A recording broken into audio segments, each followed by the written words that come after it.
Sukasuka. Il y a 500 ans, l'humanité a été massacrée par de mystérieuses et redoutables bêtes. Désormais, d'autres races sont menacées malgré le fait qu'elles vivent sur des îles flottantes. Seul un groupe de jeunes femmes, les Leprechauns, réussissent à repousser les assauts de l'ennemi avec l'aide d'anciennes armes. Malgré cela, elles savent que chaque affrontement peut être synonyme de mort. C'est dans ce contexte qu'un jeune homme fait son apparition après 500 années de sommeil. Il est le dernier humain présent dans le monde. L'anime a pour genre aventure, drame, fantasy, roman, science-fiction, seinen, slice of life et pour thème monstre post-apocalyptique.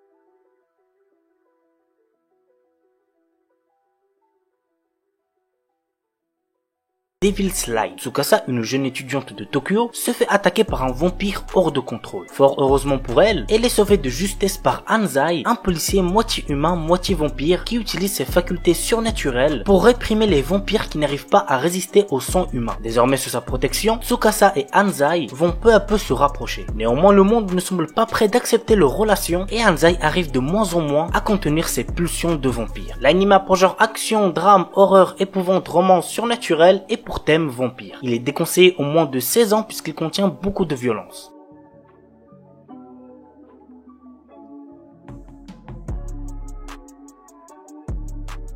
Seikentsukai no World Break. L'histoire se déroule dans un lycée privé dans lequel les élèves sont appelés sauveurs en raison des souvenirs de leur vie antérieure. Les élèves sont divisés en deux catégories, les Shirogane et les Kuruma. Pour affronter leurs ennemis, les Shirogane utilisent des armes et des techniques de combat, tandis que les Kuruma utilisent la magie. Moroha Emura, le protagoniste, est le premier élève de l'histoire à posséder des souvenirs de Shirogane et de Kuruma. L'anime a pour genre seinen, school life, ecchi, fantasy et compte un total de 12 épisodes. Higashino Eden. Voici l'histoire. Le 22 novembre 2010, une attaque terroriste vise le Japon et se solde par le lancement de 10 missiles qui, miraculeusement, ne feront aucune victime. 3 mois après cette attaque, Misaki Mori, une jeune étudiante en voyage scolaire aux États-Unis pour la remise des diplômes, se retrouve mêlée à une terrible affaire. Elle est alors sauvée par un japonais amnésique du nom d'Akira Takizawa qui n'a sur lui qu'un téléphone et un pistolet. De retour au Japon, un étrange message est envoyé sur le téléphone mobile de Takizawa tandis que le 11e missile est lancé contre Tokyo. 8,2 milliards de yens viennent de lui être versés. L'anime a pour genre action, aventure, drame, mystère, psychologique, romance, thriller et pour thème amnésie, jeu d'argent, organisation secrète sur Volgame.